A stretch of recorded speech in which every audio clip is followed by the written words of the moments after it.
Boss Malayalam season 6 തുടക്കം മുതൽ ചർച്ചയായ മത്സരാർത്ഥിയായിരുന്നു നോറ. 90-ാം ദിവസമായിരുന്നു താരം പുറത്തായത്. തനിച്ചു നിന്ന് മത്സരം കാഴ്ചവെച്ച നോറ ഏറ്റവും കൂടുതൽ വിമർശനം കേട്ടത് കാര്യങ്ങളെ വൈകാരികമായി സമീപിക്കുന്നു എന്നതിന്റെ പേരിലായിരുന്നു.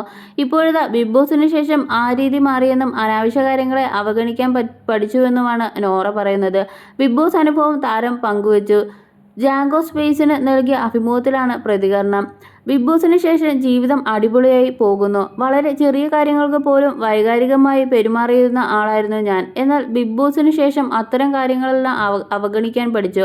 അടികൂടുന്ന സമയത്ത് എൻ്റെ ശബ്ദം ഭയങ്കര അസ്വസ്ഥത ഉണ്ടാക്കുന്നെന്ന് പലരും പറയുന്നുണ്ടായിരുന്നു. അത് കേൾക്കുമ്പോൾ എനിക്ക് വളരെ വിഷമം തോന്നുമായിരുന്നു. എന്നാൽ ശ്വേത മേനോനും സംവിധായകൻ ജിത്തു ജോസഫ്, ആന്റണി പെരുവാവൂരും എൻ്റെ ശബ്ദം നല്ലതാണെന്ന് പറഞ്ഞിട്ടുണ്ട്.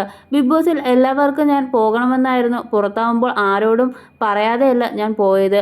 അവിടെ ഉള്ളവരോട് എന്നെ അവഗണിച്ചതിന് ഞാൻ പോകണമെന്ന് ഏറ്റവും കൂടുതൽ ആഗ്രഹിച്ചത് ജാസ്മിനും അഭിഷേകും ഋഷിയുമായിരുന്നു.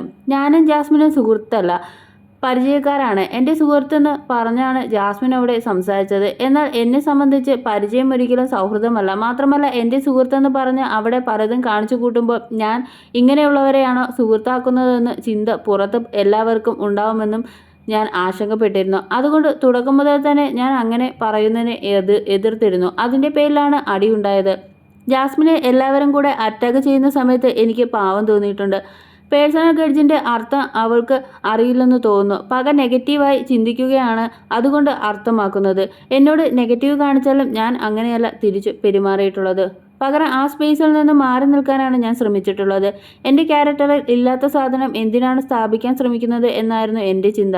ഗെയിമിന് വേണ്ടി എൻ്റെ ക്യാരക്ടർ ഇല്ലാതാക്കാൻ ശ്രമിക്കുകയാണോ, അവളുടെ വലിയ ഫാൻ ബേസിലേക്ക് അതൊക്കെ ഇൻജക്റ്റ് ചെയ്യുകയാണോ എന്നൊക്കെയുള്ള ചിന്ത എനിക്കുണ്ടായിരുന്നു.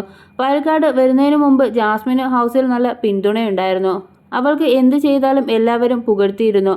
അവൾ എന്ത് ചെയ്താലും ആരുമൊന്നും അതിനെ എതിർത്തിരുന്നില്ല. കാലിൻ്റെ അടിഭാഗം കീറിയിരിക്കുന്നത് കാരണം ഞാൻ ആദ്യം ചെരുപ്പിടില്ലായിരുന്നു. ഒരു തവണ അടിയുണ്ടാക്കുമ്പോൾ ഞാൻ സോഫയിൽ കയറി നിന്നു. അന്ന് ചെരുപ്പിടാതെ കാൽ വെച്ച് സോഫയിൽ കയറി എന്ന് പറഞ്ഞ് യമുന ചേച്ചി എന്നെ വിമർശിച്ചു. ഞാൻ അങ്ങനെ തെറ്റ് മനസ്സിലാക്കി തിരുത്തി. പക്ഷേ എന്നെപ്പോലെ തെറ്റ് ചെയ്ത മറ്റൊരാൾ അവിടെ ഉണ്ടായിരുന്നു. അവളെ ഞാൻ ചൂണ്ടിക്കാട്ടിയിട്ടില്ല. എന്നാൽ വയൽക്കാട് വന്നപ്പോൾ പലതും അറിഞ്ഞപ്പോൾ എല്ലാവരും ചേർന്ന് ജാസ്മിനെ കൂട്ടമായി ആക്രമിച്ചു. അന്ന് പക്ഷേ അവൾക്കൊപ്പം നിന്നത് ഞാൻ മാത്രമായിരുന്നു.